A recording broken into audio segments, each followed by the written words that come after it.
that's the thing I think a lot of people forget. Earth is the special place. This is where life is.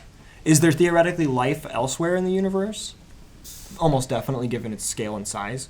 But we know that life exists here, and that it exists in a balance that was created through a combination of happenstance and adaptation. Yeah, I feel like that. I feel like other places probably better, though. I feel like we're the dumbest of the races. Like, I just feel like we're the dumbest. Okay, so for this hypothetical, you would say that if there are other sentient creatures, like people that can do math, for instance, you think that their planets are better? Yes. Okay. I'm not even going to hesitate on that. Yeah, I really do. Okay, so let's think of like UFOs, for instance. That by all means, that's better than any technology we even have available. Yeah, so if they could get here, it would definitely be better than any technology. And how fast they are, and how they're so hard to detect. Yeah. And ridiculous. Okay. Like, there's a lot of stories I found online about it, about people talking about being abducted and whatever. But you can't trust what someone says without facts, but you can go based on their word and be like, okay, that happened, and they're explaining this Star Wars-like scenario, and it's like, it's hard to believe, because, like, okay, how did you breathe out there? If they don't need to breathe out there, how do you breathe? That kind of stuff. A lot of factors play in, but I'm like, shit. It's definitely an interesting idea. In the event that any UFOs were real and they were aliens, they would have to be moving at speeds that we can't even imagine. Because light speed. Well, faster than light. Oh, well, yeah, faster than light. You got to think they're probably the ones that's able to travel light years. Yeah, absolutely. Across the galaxies. In probably literal moments, if we're being honest. Because the nearest galaxy is light years away. Yeah. So you would have to be, traveling... You have to either live long enough to where that type of distance and time doesn't matter, or two, you'd have to basically put yourself in a position where you could survive for that long on a generational ship, which would be very difficult. Or not to mention to survive the conditioning. Yeah. Well, think about it this way: you're on a spaceship. Let's say that in this scenario you can create artificial gravity, right? So you don't have to worry about your bone density being bombarded. Okay. Let's say you have a shield that prevents all the cosmic radiation from getting into your ship and hurting you. So the two biggest things that our astronauts have to worry about: muscle and bone degradation due to the loss in gravity, and cosmic radiation. Okay. Now you still have to feed them. Where are you getting the energy? Okay, well, let's say that you have a technology that lets you gather energy from stars that are 100 light years away. Oh, that's pretty cool. You could definitely feed your people like that. But what if your soil goes bad?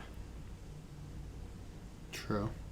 What if you run out of raw mineral and vitamin to replenish the soil with? What if there's a disease that's formed and you don't have the technology to solve the disease because it's some form of new disease that was created amongst the ship? What if, God forbid, you collide with an asteroid? Ugh. Like, there's so many different things that can happen, and not to mention the fact that most of space is nothing. No, yeah, There's exactly. nothing there. That's what's so eerie about it. It's yeah. So the only way to really do it is to either fold space the way they do in like shows like Dune and The Expanse and stuff, where you actually open a wormhole, like I'm here, open wormhole, go there. Or well, Dune doesn't really do that. You just it's travel for years and nothing.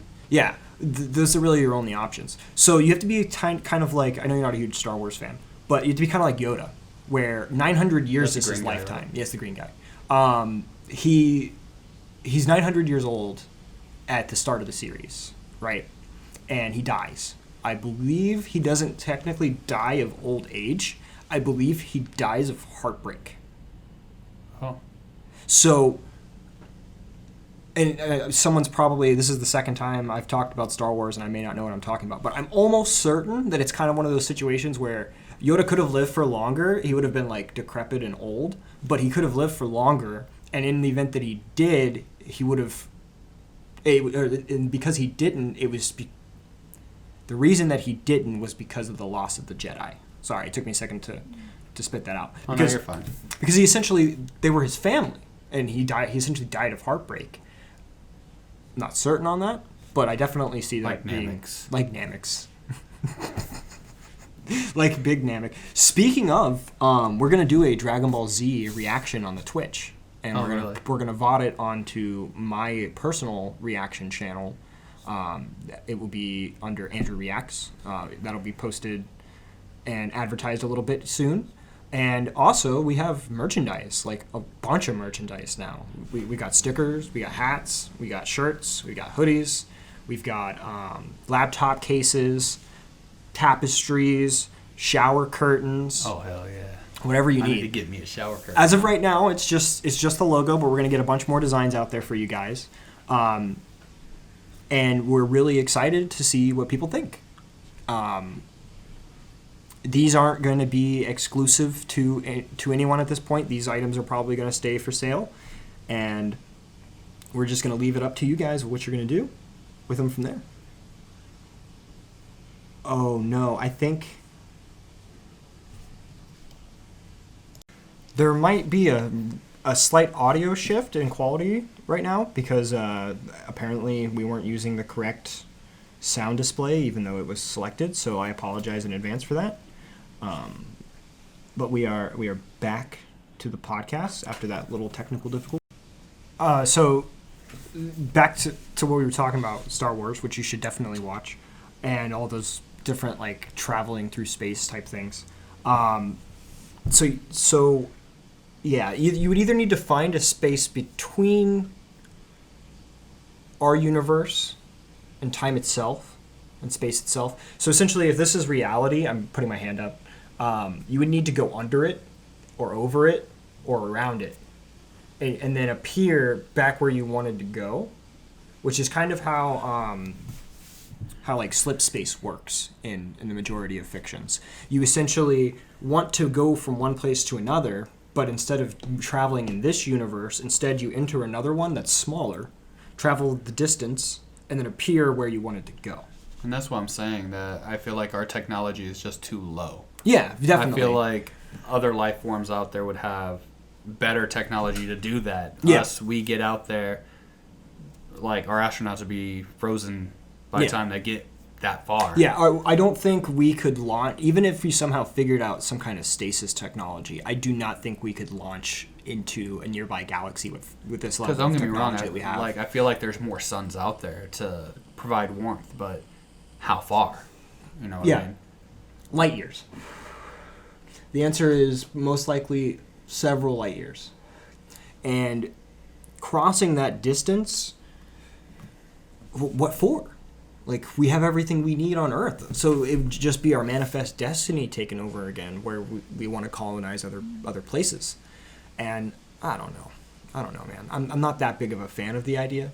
I just don't see it. I mean, it'd be cool to, like, be able to vacation on, like, Kepler 22b if it's not deadly or whatever, but I don't really care.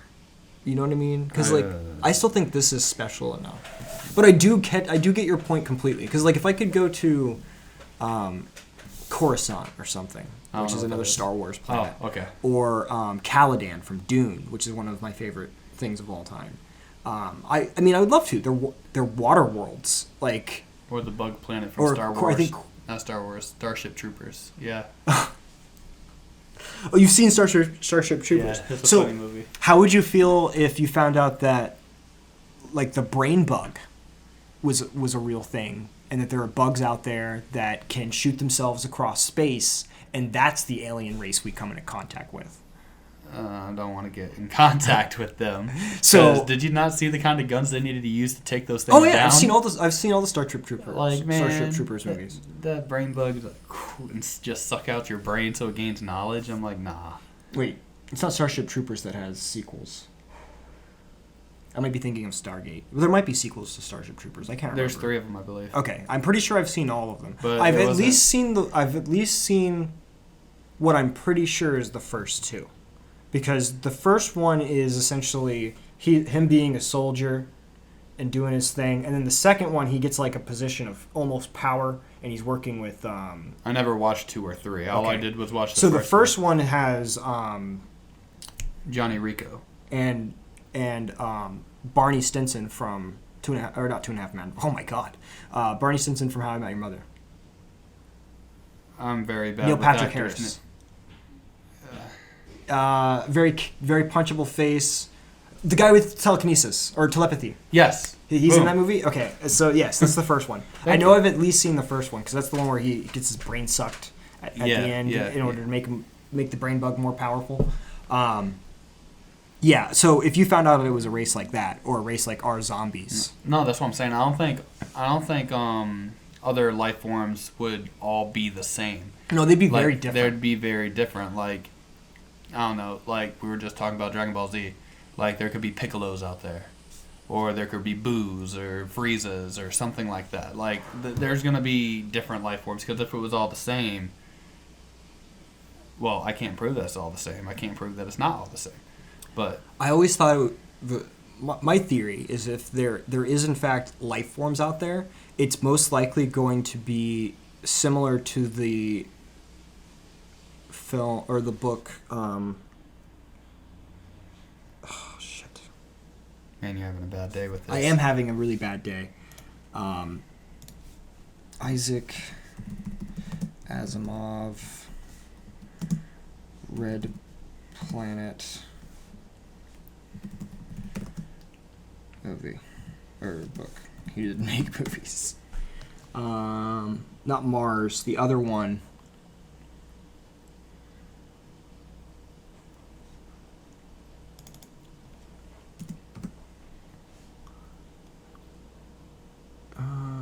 It's not Foundation. Which one is it? Oh my God! Why am I blanking so hard today? Because you're working around the clock. I have been working a lot, but not in a bad way. I would say I'm just a little worn out. Nemesis. That's what it was. You should have got that one. Well, I couldn't remember which Greek goddess it was named after. If it was Nemesis, or if it was actually Hephaestus, and I was just remembering wrong. But essentially, this book, Nemesis, the planet is sentient. The planet is what? It's sentient. It's alive. It can think. Oh. Well, it's not weird because what it is essentially there's these tiny little amoeba type things all over the planet, and they are its neurons. Okay. So I've always thought that life, if it was on another planet, it would more likely be a single-celled organism that can connect to other single-celled organisms and form a massive body. For instance, like a giant amoeba. Like a giant amoeba. It just walks up, consumes, gets bigger type thing. Oh, okay. Like the blob. Have you seen the blob? Yes. Okay. So I think that would most likely be a type of sentient life out there, which if you've played... No, you haven't played the Fallout games. No. The first Fallout game, the main antagonist, his name's the Master. He falls into this chemical, and the chemical turns him into a creepy creature, essentially. But he's in it for so long that it essentially melts his DNA and gives him the ability to absorb biomass from other things. So, like, he eats this rat, and he has all the memories of being a rat. And he eats this person, and he has all the memories of being that person. And he eventually gathers enough knowledge and power that he can incorporate even machinery into his body, and then he gains the knowledge of the machinery too. And because of that, he essentially becomes hyper intelligent to the point where he can attack you psionically, which I don't think is technically possible. The brain has waves. Yeah. And those waves do exit our skull. They do leave our skull.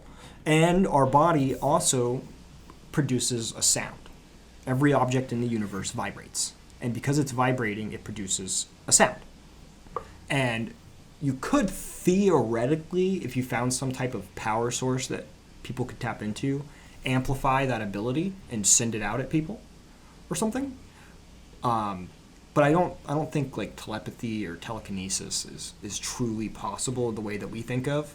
I think it would be more like they send a signal to their friend and the signal is interpreted by something else based on its frequency. It wouldn't be true telepathy, like where I'm on planet X, you're on planet Y, and we can communicate. Yeah. There are a lot of things, though, that are starting to really defy what we think is possible. Like, have you heard of Neuralink? No. Neuralink is a device that's being created by Elon Musk that essentially is something you put in your brain, and it allows you to control machines with your thoughts. Yeah. I don't believe in that. But It's real. You don't believe I don't in it think ethically. it'll work. Like, I think it will work, but it'll go too far. no, Because- he's trying to bring Judgment Day. No, he's trying to help the disabled because he's very anti-AI. I could tell. I can tell. He wants to control the machines with our thoughts, not the other way around. But essentially, he's trying to make prosthetics for people that have been crippled or he has disabled. good cause for it. Yeah. But how much damage would that be to your brain to have a foreign device touch it? You know, the brain's like... As of right now, none, because we've put electrodes in people's heads before, which are a Yeah. very similar concept, because you're just attaching electrodes to particular areas in order to pick up electrical signals from the brain. You can do them fairly harmlessly. They're almost safe. Like, when you think about it, there are very few risks these days because of all the science that's gone into it. But I also understand what you're saying. Sophia agrees with you, by the way. Because I was basically like, the first time I can have a Neuralink that I can instantly connect to my computer with, I want it. Yeah, they could cut your skull all you want. No, man. Yeah. And And it's a little tiny thing. I'll do very like little. the memory on my PlayStation external, please. I don't want to. I feel that. Nah, I'm good. Like, that's what I'm saying. Like, don't get me wrong. Like, technology is getting better, but slowly. Well, it's accelerating. And I feel like it started getting better too late. The planet's already pretty much dying, in my opinion. Oh, okay. So we're referring to the consequences of our behaviors to get to this point. Yeah. Okay. Well, I mean, there's always the terraform Earth idea. I mean, yeah, but like you got to think of all the factories. It's like, look at the global warming. I feel like global warming is an issue. A lot of people may disagree with me, but the summers are getting hotter, the winters are getting warmer, depending on where you are, of course. Yeah. Well, there's So- definitely a climate shift happening. Yes, and so I'm 30 years old. When I was younger, like say 10, we had cold winters here in Florida. Like Yeah. it was cold. You needed a jacket. There has only been maybe a few days out of the week that was winter, Mhm. and that was it. And that's because all the pollutants are killing the ozone layer. And the ozone layer is the only thing really protecting us from burning alive from the sun. So if the ozone layer goes, all the vegetation, which is our oxygen, goes. And if we don't burn to death, we're going to suffocate. Yeah. And- You everything you said, very accurate, actually. I was expecting to critique you quite a bit. However, there's so many different factors to this particular discussion, and I'm going to state firmly, I am not a climate change denier. I personally believe it is very real. However, I'm also a logician. I prefer to look at things from every perspective that I possibly can. And here's one thing that people don't really mention. Yes, everything you said is true. The ozone layer is depleting, but it's not being caused by us. It's being caused by space. Space is a vacuum. It's trying to absorb as much of our oxygen as possible. It's trying to absorb all the gases that are held to Earth at all times. Everywhere. How is space weakening the ozone layer? It's- Something must it's- be weakening the ozone layer first for space to be weakening it No, further. it's always been. It's always Always. been that way. Because essentially, what is oxygen but gas? And what is Yeah. gas but matter? And what is matter but something that wants to flow freely? The mass of the Earth holds the gas to it because of gravity. Yeah. And the vacuum of space wants to take that. So essentially, it's very similar to how you think of a commercial vacuum. It's not exactly the same, but if you were to take a tennis ball and cover it in water, and you put a vacuum next to it, eventually the air that's being pulled around that tennis ball will dry it. Yeah. So the thing is, where does all the gas come from? A combination of several different things. Environmental issues, a lot of different materials are locked within the Earth itself and are released into the ocean through volcanic vents at the bottom of our oceans. For instance, did you know that our atmosphere originally was formed by volcanic dust? It gave us something dense enough to hold on to for it to cool long enough for things to become inhabitable. Then the water that was locked within the Earth began to pool. That's how original clouds were formed. As that continuously moved forward and forward, water slowly was pulled either from the Earth or came in from other asteroids and actually essentially hydrated the planet. Once that happened, there was enough fluid and mass within the planet itself that it could hold an atmosphere. But from the moment that the atmosphere began to form to now, to forever, it was being essentially taken away by space. So there is one school of thought that says we're actually helping because we're taking carbon dioxide and carbon monoxide, which, don't get me wrong, they are technically poisonous. Quite a few of the chemicals that are released through our fossil fuel usage, sulfur itself, sulfuric acid, carbon monoxide, nitrous oxide, bunch of different stuff. Dimethyl mercury.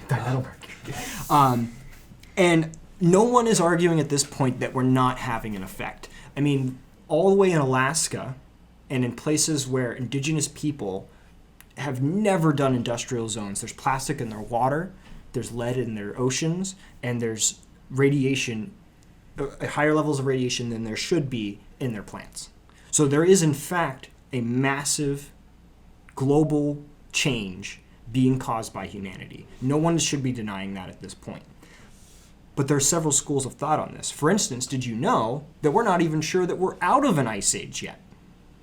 Yeah, we found that out. We were looking it up that one day. So now let's look at it from that perspective. Let's say that we are still in an ice age. Okay? We're coming out of the ice age. Makes sense. The ice caps are melting and falling. And Yes. So if in the event that we are in fact coming out of an ice age, everything that's happening is not only natural, but unpreventable. Is human intervention accelerating that? 100% yes. We don't know the exact impact. I don't even think we can calculate the exact impact, given that there are... It's never happened before. Like, you can't... Kind of. Okay, so, hundreds of millions of... Or no, maybe it was a billion years ago at this point, actually. Let's just go with a billion to be safe. There were trees, but no bacteria to eat them. That's where coal comes from. You see, trees would fall and die on the ground, but nothing would ever destroy them or consume them. So more trees would fall on top of them and slowly compact over it. They would turn into fuel for the next set of trees, but eventually that weight adds up, and that becomes coal. Okay. On top of that, oil is a very similar concept. The sediment of the underneath the layer of the ocean, underneath the ocean on the surface of the Earth, is constantly being shifted due to tectonic activity and also gravity from the moon. It pulls the water up into the air, causes the tides, and it slows back down. Water has mass. Yes. It moves things. That movement can go all the way down to the surface of the ocean. So for years, water would be slowly picking up these dead animals and layering it on top of each other over and over and over again, right? That's where we get our oil from.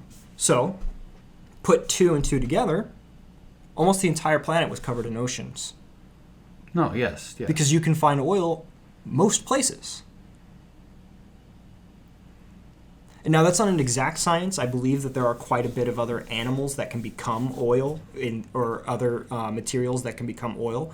But I believe, and I could be wrong, that the most consistent way to get oil is to have an aquatic creature that undergoes the same process of carbonization as trees. So decay and... Yep. Decay and compaction. Yes. Because carbon is a very sturdy material. It's a very sturdy atom. It does not like to decay, which is very important in science in general. Radioactive decay is measured in carbon for a reason. And on top of that, carbon is literally the fundamental blocks of life. It allows things to exist in particular ways. Carbon, it turns several acidic materials, or acidic, wrong school of thought. In physics, there are reactive and inreactive atoms. For instance, hydrogen is a highly reactive atom because it has one electron, and that electron wants a pair. And because of that, it can interact with things in very different ways. But when you combine it with oxygen, you don't get an explosion. You get oxygen, or you get H2O. How does it make sense? Because the number of hydrogen atoms complements the number of oxygen atoms, and then they rotate around one another. So on the fundamental physics particle level, H2O and two hydrogen atoms and an oxygen atom are very much the same thing, but also completely different. Because the way that atoms and electrons interact with one another creates different things. So carbon is very much I don't understand enough about organic chemistry to talk about this in this level of detail, but my thought process is that carbon is essentially one of the most stable one of the most stable atoms that we know of. Yes. It will not decay. It does not. It stays the way it is or transforms into something else. Coal, diamonds, carbon fiber, carbon steel. Yeah. And even our ancestors were starting to get to know that a little bit.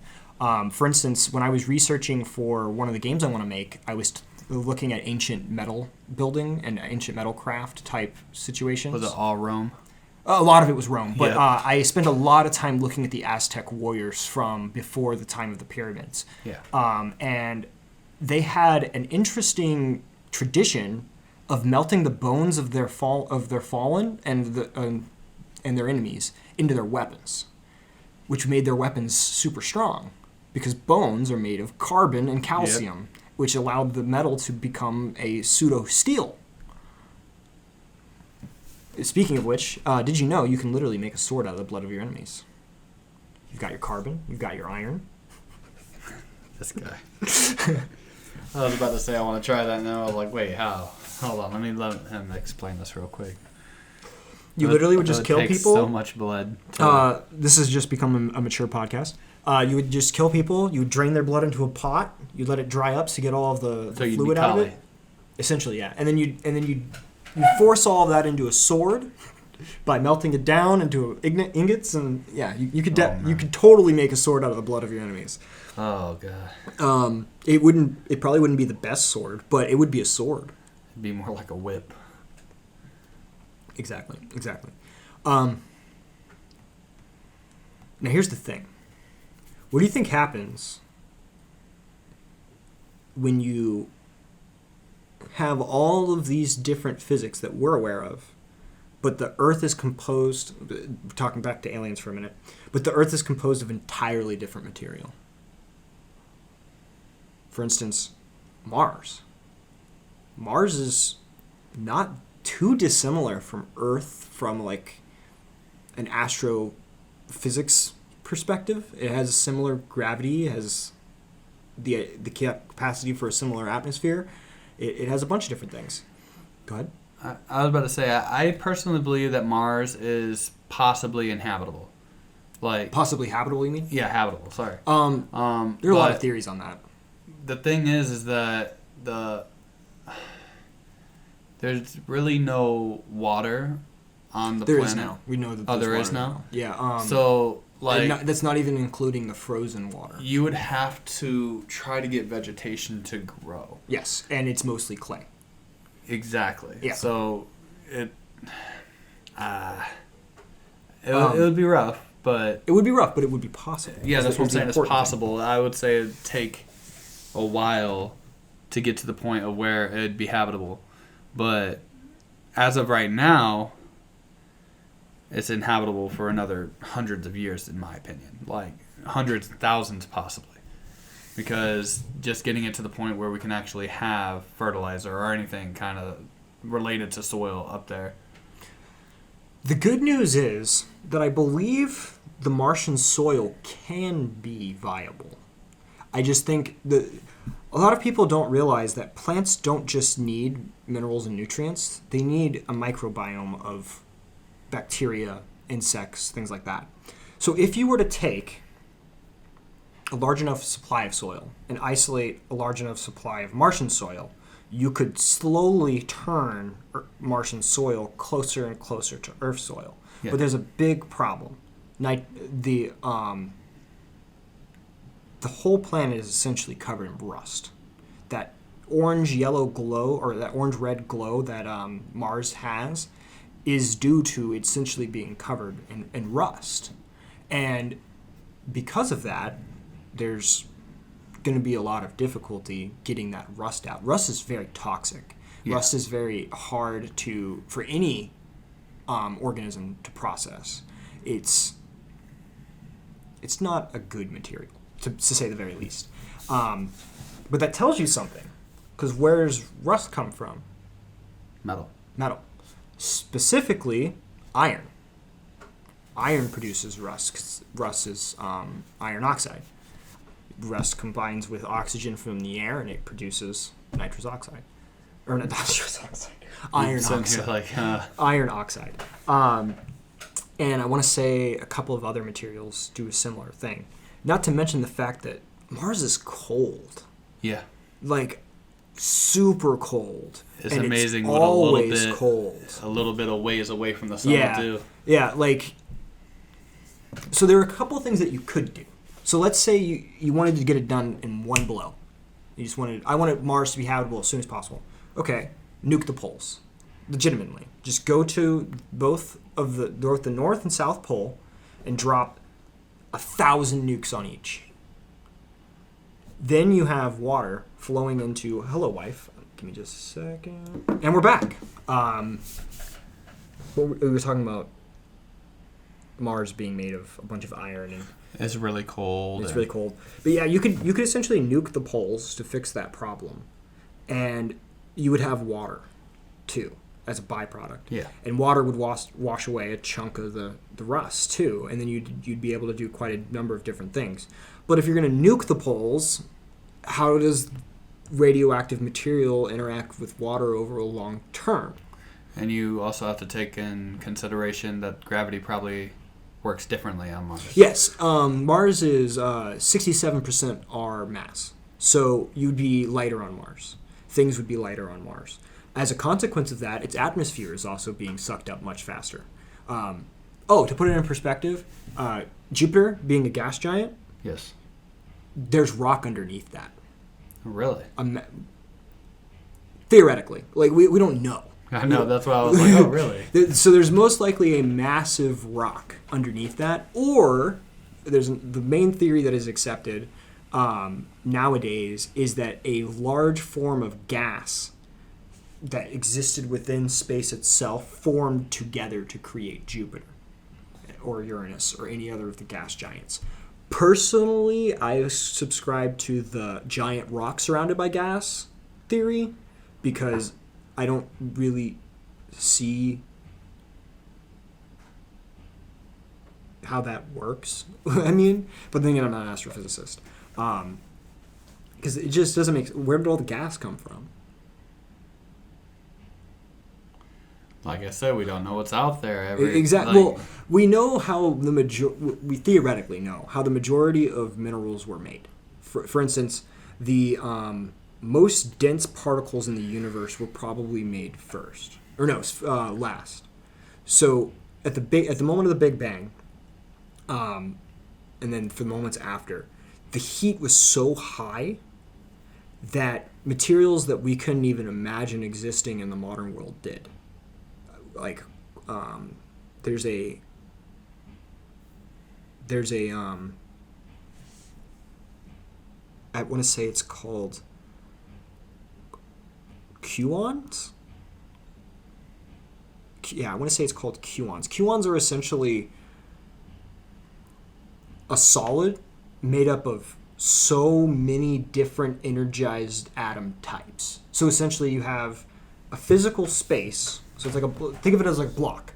Yeah. But it's made of nothing but everything but nothing at the same time. So it doesn't really have a shape, but it does, but it doesn't. Does that make any sense? Okay, so think of a block that is so hot that everything except for its surface is plasma. Okay. That's essentially the best way of explaining it. Because what's really happening is gravity and pressure and heat are forcing atoms together, and they're fusing, and they're basically free-flowing electrons, protons, and neutrons with the fundamental parts of atoms. But it's so intense that the quarks, which make up those things that I just was talking about, are fused together. And then those things split off.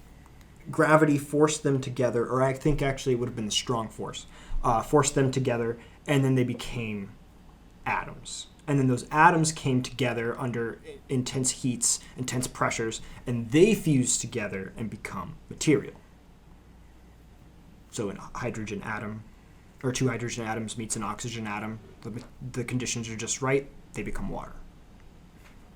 Makes sense. But I don't think most of the time you can just take oxygen and take hydrogen and put them in a bottle and shake them up and make water. It would just remain hydrogen and oxygen. You would need pressure, heat, stuff like that. Yeah. So other planets were made under completely different conditions than our own. And we only have ever seen things that can be formed on our planet. So there's most likely materials with properties we can't even imagine. Oh, yeah, of course. Like, we can't imagine something that doesn't exist to us. Yeah. So what happens if a material is made almost naturally to be carbon steel? Because carbon steel is a combination of it's a combination of, I believe, I don't know. I'm not even going to comment. It's iron, something else, and carbon, right? So you mix those together. Alloys are even more complicated, but whatever. You mix those things together. You don't get something that has some of the properties of iron or some of the properties of carbon and some of the properties of material 3. You get something with completely new properties. For instance, what about iron, carbon, or the third material, which I still believe is nickel, mixed together makes it to where it won't be rusted. Trick question. It's a byproduct of the actual merging process because there are no pores on carbon steel. Truth. Man, there's a lot of factors in this. The universe. Yeah, it's just... And that's just like a little bit of physics, like a little bit of chemistry, like a little bit of astrobiology. And that's like not even mentioning the fact that there are planets that have conditions that you couldn't survive on except for like a little sliver. For instance, there's planets that don't rotate, or they rotate very, very, very slowly. So they're only facing their sun on one side. So half of the planet's ice cold. The other half is molten hot. There's a Goldilocks zone in the middle of that planet.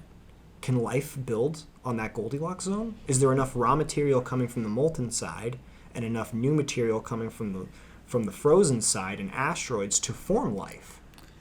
I don't know if it would, though, because you got to think it may be rotating very slowly. But at some point it's going to rotate, which means all life forms would have to shift to the opposite side, or just as it's rotating, try to migrate over. You know? Yeah, essentially they would migrate slowly as time goes on. But I don't think it would take very long to heat the planet. So let's say the sliver moves a little bit. Well, just as to not have to worry about anything. The sliver of habitable zone moves a little bit. But I feel like it's moving slow enough that life would just continuously adapt in the direction that it's moving. Yeah. If not, life would exist on both sides because things would adapt to niches. They would be able to survive on colder and colder and warmer environments through either natural selection or natural adaptation. There's a bunch of different things, not to mention epigenetics. Life forms can change across a single generation. There's a really good example in humans. I want to believe it was during the French famine of 1912. The French famine was so bad that it literally changed the DNA of children a generation later. So these guys, because it was mainly seen in men, these men were starving to death. Okay. So their bodies activated genes within them that caused them to be thinner and have a better ability to process the nutrients that they're taking in. So did their kids, and so did their grandkids. 2 generations changed by one 10-year famine. That's a whole nother conversation, too. Yep. Just human genes and... And does that apply to animals? Absolutely. Yeah, of Animals course. have epigenetics. We're just a different animal, unless you're very religious and you think that we're something else, in which case you're welcome to think that. But yeah, that's the crazy thing about this whole thing. If life exists, which it most likely does, given the size and scale and all that kind of stuff, it's going to be very different. Oh, yeah. From on every planet. You're going to get similar adaptations that we have, but it's going to be completely different fundamentally. Their cells might be made of completely different material. They could be processing oxygen in a completely different way. For instance, they may not need plants to produce oxygen. Maybe they produce oxygen inherently. Because we know that oxygen is important because even plants need oxygen. Yeah. They use it for their respiratory system. And as far as we can tell, respiratory systems are pretty fucking important. Yeah. Like, if you don't have a respiratory system, you can't move, if you don't have a respiratory system, you can't move red blood cells or white blood cells, because blood cells require oxygen to move. Yes. And hemoglobin requires oxygen to function, as well as iron. All of those different components are how our bodies work. But what if there's a methane ocean? What if it's so cold on the ocean that the oceans are methane? Are there materials that can form within that methane that can become complex enough to be considered life? Never know. And that would completely bypass our understanding of life as we know it. A methane-based life form that's as weird as acid-based life forms. Sulfuric acid-based life forms that you find next to volcanic vents. Those things are incredibly complicated. Like, they produce a mucus that allows them to exist long enough in order for the sulfuric acid to be broken down by the said mucus to eat. So much stuff. It's so complicated, and that's just Earth still. Like, we're not even tapping into anything else other than just the factors that may be somewhere else, but possibly could be completely different, and there's so much. Neurons. Talk about neurons for a second. So neurons are these tiny little things that exist all over our body, but there's space between them, and there's these things called neurotransmitters that transition the signal through electrical signals, essentially, to produce different results. So you send neurotransmitters to a particular area, send it through electrical signals, and it causes things to happen. Okay? So, who's to say there isn't a life form that is complex, but is able to think using only neurotransmitters? Doesn't need a neuron. Just free-flowing neurotransmitters that respond to incoming stimuli. Right? Okay. So they would essentially be thinking nearly instantly.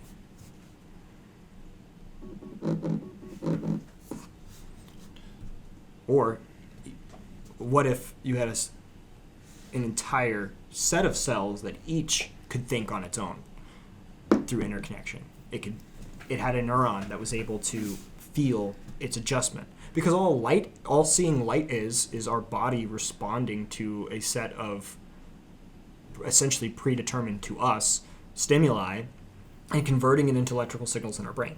Yes. So light doesn't really exist to us, even though it does, and we respond to it and everything, because we're not responding to just the light. We're responding to all different things that light does. Yes. For instance, we have a completely different sense to tell that light is warm. Yeah. We have a completely different sense to let us know when light is, or I guess not really. It would probably, our sense of smell was probably designed for a completely different reason. But you can smell a shower.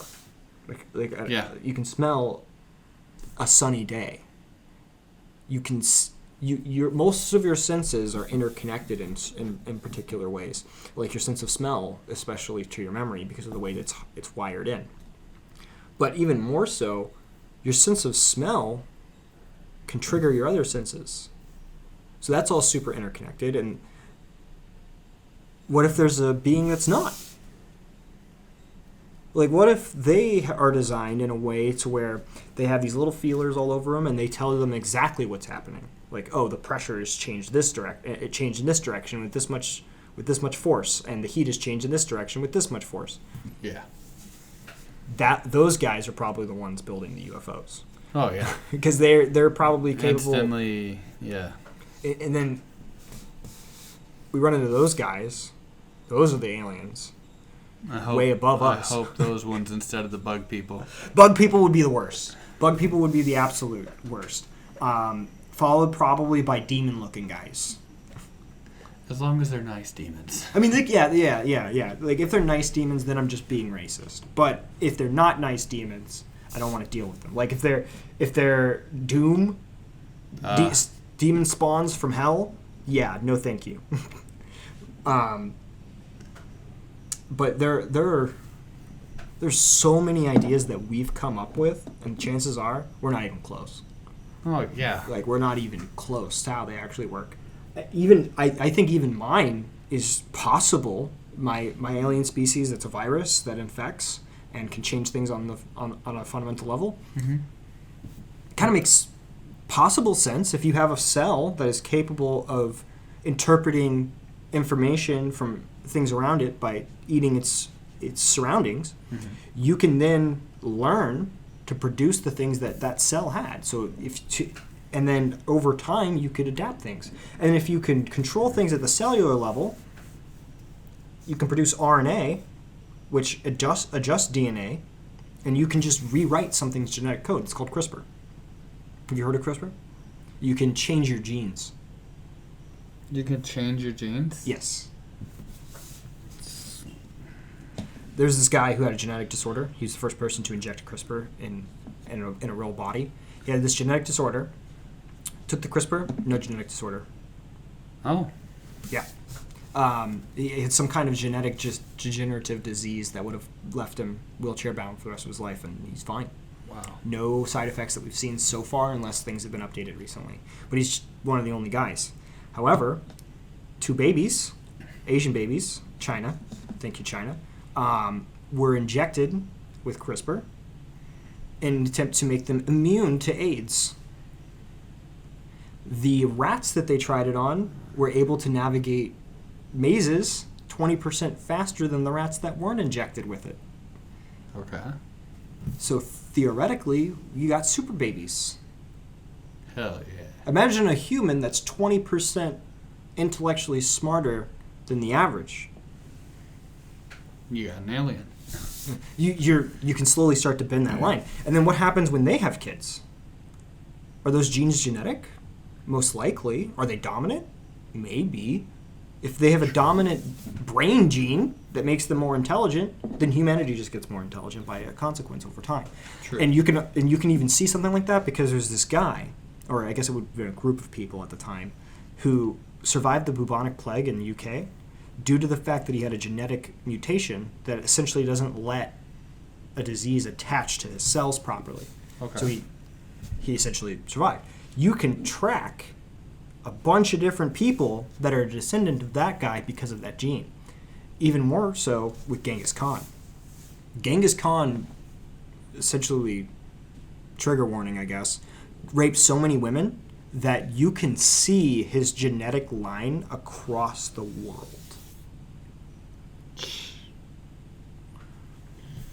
That's a lot of women, dude. Even with me. I am a descendant of Mongolians, according to my ancestry report. I need to try mine. See what's going on with me. You're Egyptian. I know it. Sophia is Egyptian. Oh, really? Yeah, she also has a 4% trace junk DNA. They don't know where she's from. So cool. I'd want that.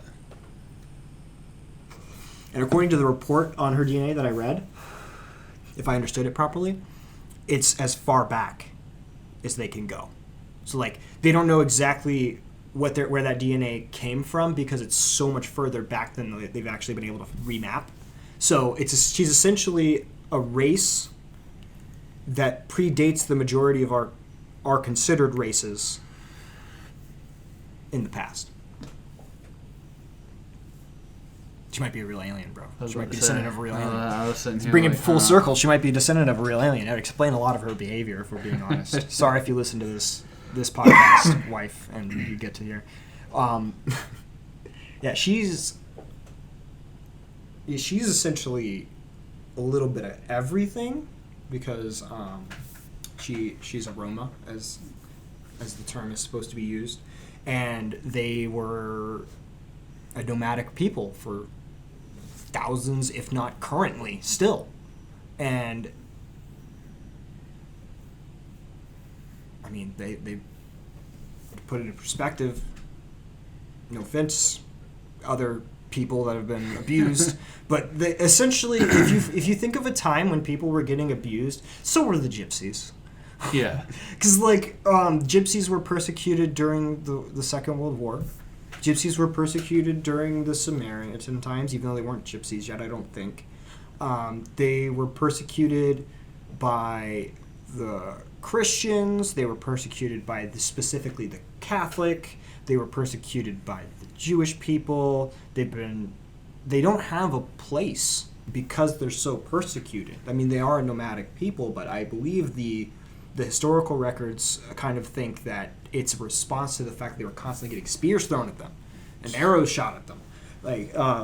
Nobody wanted them around for extended periods of time because of, according to what I understand, essentially lost medicine that they had access to.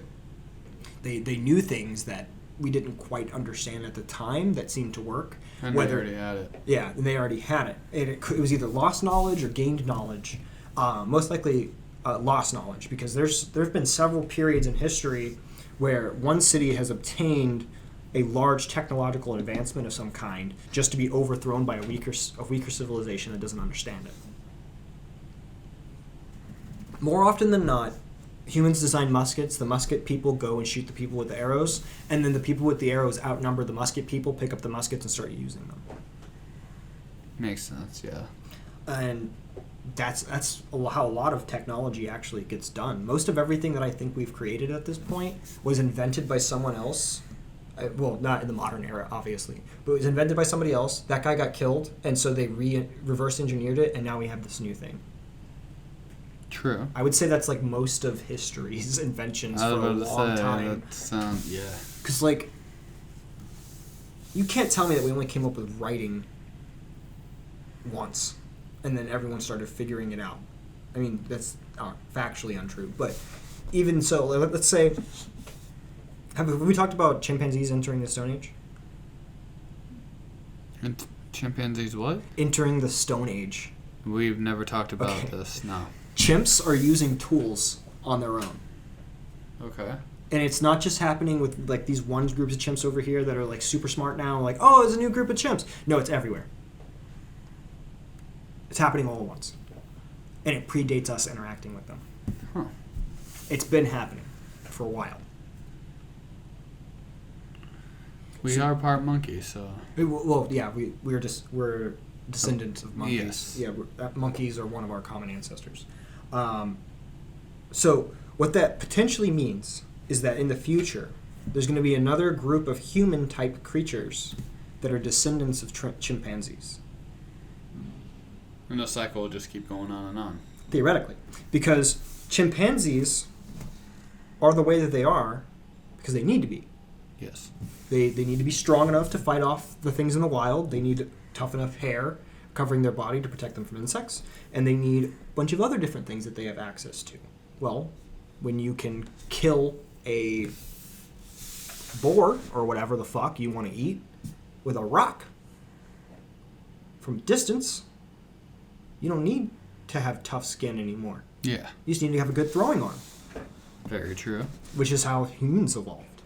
We literally developed a throwing arm as Homo erectus, I want to say, and we started throwing shit. And then we would eat meat more, and meat has more protein in it, and then eventually we discovered fire, which made it even better because when you cook meat, it gets even more nutritious. Yes. Which, to me, is insane. You have this thing. You have this thing, and it's got all the material you want in it. Yes. Right? And you can take it, and you can put it on this hot pan. The pan doesn't give it anything except heat, and it gets better for you. The calories go up. Yeah. Because wasn't there a story before about someone that only ate raw beef? Yeah, you can eat raw beef if it's fresh and you're careful with it. You can eat raw beef because the majority of bacteria comes from the packaging process. Yes. Especially when it comes to ground beef because it's impossible to keep those blades clean. Yeah, you can clean them after every single wash and you're still not going to get it all. So there are regulations essentially. You worked in meat with me, you know how it is. But the meat doesn't spoil because meat goes bad. The meat spoils because something else is eating it. Mm-hmm. That's essentially what happens. However, with meat it might be a little different because of hemoglobin needs oxygen, but who really knows? We all know how it goes. Well, we're just about coming up on an hour. Finally. Wow. You were... we were just spewing about science. Yeah, I basically started ranting. It seems to me like these go a little more towards me holding the conversation right now because it's just that stage right now where we're doing a little bit of marketing. Everyone's kind of doing their own thing. We didn't talk about some of the stuff that I wanted to talk about, like you taking over making the cards and stuff and how you've been doing with that. So I'll have you over to do another one soon because we're not doing them once a week right now. We're not doing podcasts once a week, which if you made it this far, in case you didn't know, we are no longer doing podcasts once a week. We're doing them as frequently as we can up until the launch of the game's Indiegogo on July 1st in order to try and get some extra level of support. I'm hoping that it works well, and because we seem to gain some subscribers every single time. And if you're listening on Google Podcasts, what are the other new systems we're on? Yeah, that one's out of my reach. I want to say we're on Google Podcast. Apple Podcasts might be new, but I don't think so. I'm pretty sure we've had that for a couple weeks. We're definitely on Spotify, definitely on YouTube. We added a couple more recently, but I don't know for sure what they are. But in the event that you are from one of those platforms, please do not hesitate to follow us on YouTube, as well as go to our website at collisiongate.com and learn more, as well as follow us on Twitch at twitch.tv or twitch.tv/collisiongate, all one word. And follow us on Redbubble, where you can purchase our merchandise. Oh, yes. Anything from hats to tapestries, like I mentioned earlier, all the way to laptop sleeves and stickers can be found on our Redbubble link, which will also be on the website. Do you have anything you want to say really quick? Not that I know of, no. Okay. I'll probably see if I can steal you again this week, and I'll let you take the reins. You seemed pretty tired, so I figured I'd just talk through. Oh, no, I wasn't sure if I was putting you to sleep or if you were just tired, but I figured probably just tired. No, there's a reason for it. I'll explain. Okay. Off air? Okay. Yeah. Well, once again, this was Tyler. He is essentially our systems designer at this point. And this is Andrew, I guess, is my name. And this was, I guess, Collision Cast. And I guess goodbye.